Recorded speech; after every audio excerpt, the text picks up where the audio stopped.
The story we're about to dive into pulls at insider whispers and bold theories swirling around the Brown family. And trust me, this might be the biggest conspiracy Coyote Pass has ever seen. This idea is explosive. It flips everything we thought we knew about Kody Brown's downfall.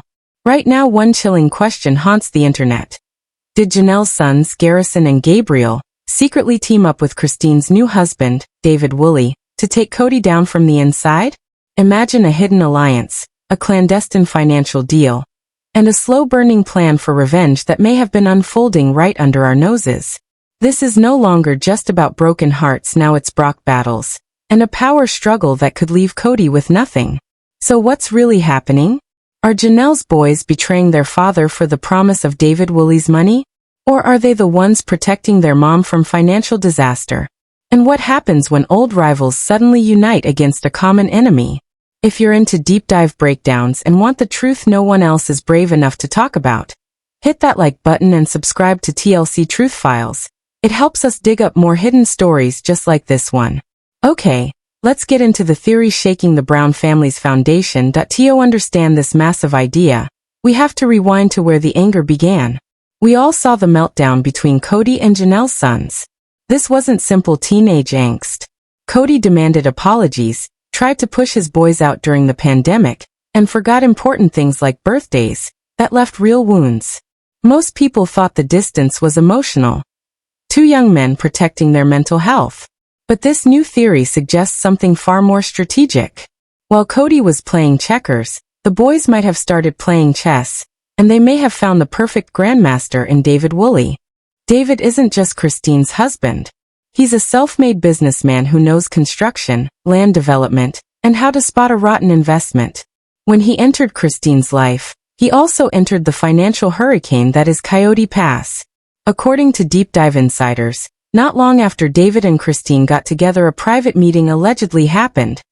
Not a backyard barbecue, real business talk. The theory claims Garrison and Gabriel, aware of their mom's fragile finances, reached out to David for help. They'd watched Janelle pour her savings and inheritance into the family fund. Money that, they claim, ended up bolstering Kody and Robin's luxury home while their mom scraped by. Something had to change, and they needed a partner with resources. The alleged deal is simple and devastating. David would provide financial backing, enough for the boys and their mom, to secure homes, start ventures, and stop being dependent on Kody. Now that Janelle has bought a house and her sons have a degree of independence, the million-dollar question is, where did the money come from? Is it TLC paychecks? Or is someone quietly investing from the shadows? The theory gets bolder. The boys allegedly didn't just gain independence. They became insider operatives. Garrison and Gabriel possessed decades of first-hand knowledge about Coyote Pass. Promises made and possibly unkept, financial movements, development plans, and timelines. If the boys fed that intel to David, who could then bring in forensic accountants and real estate lawyers, that information becomes a weapon. Picture Kody in his mansion, hurt and confused, convinced his sons are just being disrespectful, while they quietly dismantle the financial groundwork of his control. Some versions of the theory even say Janelle might not know any of this. The boys could be planning a surprise, handing her freedom without dragging her into a fight she doesn't want. They know she avoids conflict and treasures good memories. They might be doing the heavy lifting for her. Legally, this gets dangerous for Kody. The boys allegedly understand timelines of fund transfers and LLC movements. If that timeline is shared with David and a legal team, they could challenge deeds, ownership arrangements, or accounting transparency, and force a sale or partition of the land. They may also be quietly talking to other siblings, building a coalition. We've seen Peyton speak up before. McKelty, though close to Robin, loves her mom. If the boys are the generals, they could be rallying the family to isolate Kody. This helps explain Kody's recent behavior.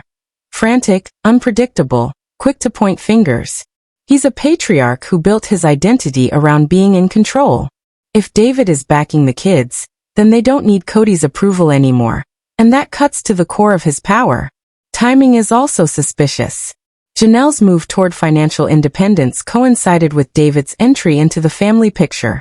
Coincidence? The internet doesn't think so.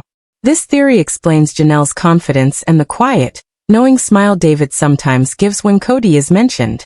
He looks like a man holding a card no one else knows about. Under this theory, the boys aren't just angry kids acting out. They're strategic young men trying to rescue their mother. David, as the resourceful outsider, provides the funds and legal firepower they lack. Together they could push for petition suits, challenge trust structures, or stall building permits, turning Coyote Pass from a legacy into a legal headache for Kody. There are also rumors about specific vulnerabilities. Improperly permitted cisterns or incorrectly installed systems on the property. If the boys know about those and David uses. Another alleged advantage, NDAs. Reality TV contracts are tight for the Browns. David, as a relative newcomer and not bound to the same TLC restrictions, could act as an information conduit. He could publicize or engineer leaks without the boys risking their show paychecks. In this narrative, he's a firewall. The one who can move information and influence without the same contractual risk. The tipping point in the theory is a partition or forced sale. Because Coyote Pass deeds are tangled, multiple names, mixed parcels. Any co-owner can ask a court to partition or sell if the owners can't agree. If that happens and Kody lacks liquid cash to buy out others, the court could order a public auction. And who might be ready at that auction? David Woolley. The twist is he could buy the land only to transfer those parcels to the wives and kids, rewriting ownership without Kody in the picture. For Kody, that would be a complete erasure of the legacy he so fiercely protects. Of course, if this ever came out publicly, the fallout would be huge. Kody's narrative of being the victim of a coordinated rebellion would be validated in the court of public shame, and personal wounds could become irreparable. For Robin, the financial collapse could mean lifestyle changes that put stress on her marriage. The boys, if they're playing this long game, may be betting that money pressure will do what harsh words could not. So are Garrison and Gabriel heroes or villains? The internet is divided. In this theory, they're avengers. Children reclaiming what they believe was taken from their mom. David becomes the catalyst and the backbone. He brings money, legal options, and the operational know-how to make a case stick. Could there be more insiders? Absolutely. Peyton, older daughters, even Mary. Fans speculate about group chats and private coordination. A resistance quietly sharing updates while Kody lives in a glass house. The boys might be the foot soldiers, but the information stream.